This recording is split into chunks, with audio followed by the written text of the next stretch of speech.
they're certainly not the most important.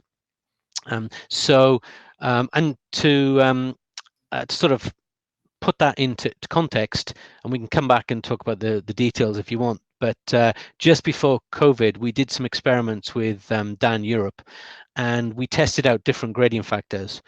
And they were sort of at the extremes of what people would, the old deep stop profile versus a more modern, shallower stop profile. And the results were pretty much the same. No big differences between those two profiles. Your gradient factors does have an impact, but in terms of what has the biggest impact, it's things like temperature, it's things like exercise, it's things like fitness. Those have a much bigger impact, and yet people don't want to talk about those. They don't want to talk about fitness and staying healthy as being a risk factor.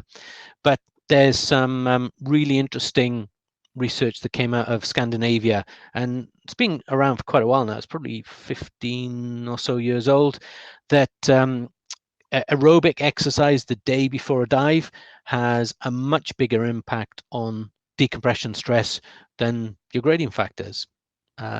Temperature has a much bigger impact on your decompression stress than your gradient factors.